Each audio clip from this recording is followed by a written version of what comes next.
Welcome back to CoD WW2. Today we'll be taking a look at some top 5 non-gameplay changes. So this is no gameplay changes at all, no weapons. This is completely for the betterment of the game. Let's go ahead and get right into this. So the first big change that they need to make is switch the headquarters option and the public match option. The first thing you do when you get to multiplayer is you want to click on headquarters. You'll click on it by accident and you get this long loading screen right here, and like you can't go back on it whatsoever. But if they switch that to the public match and headquarters and they swap them around, if you click on public match, you can click 0 to go back. There is no loading screen required for that.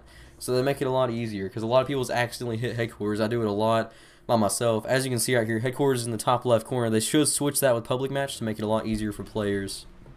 Alright guys, so moving into the second part right here is you're not getting social score for watching people open their supply drops. Some people really care about social score and some don't. I could go either way really. I don't really care about it, but I mean, I guess the more of it I have, the better it is in the game.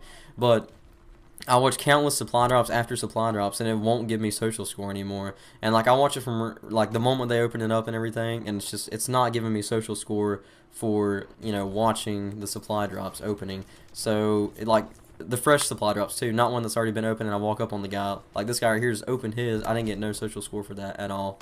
So the next one, which is really weird that they didn't have this in this Call of Duty, is the audio problems. Like audio has always been a big thing in Call of Duty. You know, you might want to turn down your master volume, you might want to turn down your dialogue volume and stuff. But in this game, there's not many options for that. There's no special effect volume. There's only one big volume thing that you can turn down. You can't turn down separate ones. So if you don't want people's voices loud, you can't turn that down. You only have like a few options here. The only option you really have is game volume, and that's the only option you have, making it very minuscule to choose from options. You can't turn down the voice itself. You can't turn down just the gunshots. You can't really do any of that. Okay, so the number 4th one right here, like one of the bigger things I think could be helpful for social score is when a player commends you, it doesn't really tell them who commends you. You know, it just says you've been commended. And it's really weird because sometimes someone will commend me and they'll be waving at me to commend them back, and you know, I don't want to be not a good player, so of course I want to commend them back just to be nice and everything, but I can't figure out which player did it to me, you know? So it'd be really helpful if it says like, you know, this player commended you, you know, go commend them back, or maybe even have an option there like, you know, click left on the D-pad to commend them back or something.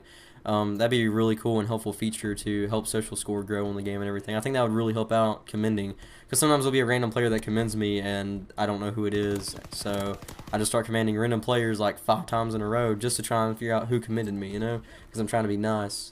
And now like the final thing right here, which I don't got gameplay of, and I also didn't have gameplay of commending players, but the last thing I think they really need to change that really makes me mad, I don't know if it happens to you a lot, it might not, but for some reason every time I get into the headquarters lobby, there's a lot of prestige, like, you know, 6s and stuff in there, a lot of high level people, and what happens is like they'll challenge me to a shootout, I'll decline it, they'll challenge me to another shootout, I'll decline it. They should put a wait timer on that. Like if you challenge someone to a shootout challenge, you should be able to spam it over and over and over and over, making that player annoyed and trying to get him to do a shootout challenge with you, okay?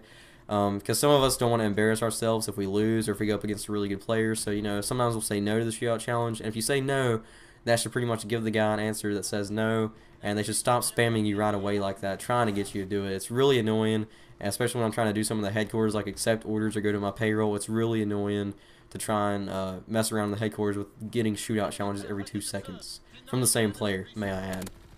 So guys, that's 5 non-gameplay related changes that they can make to Call of Duty World War II to make it very good, I think, especially the audio. I really would love to have that, you know, just so I can turn down some noises but not all noises, because the only thing they got is game volume, which means everything will be turned down.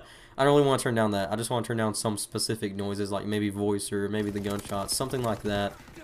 Alright guys, well this is Call of Duty World War II. Hope you have a great day, and I'll see you next time.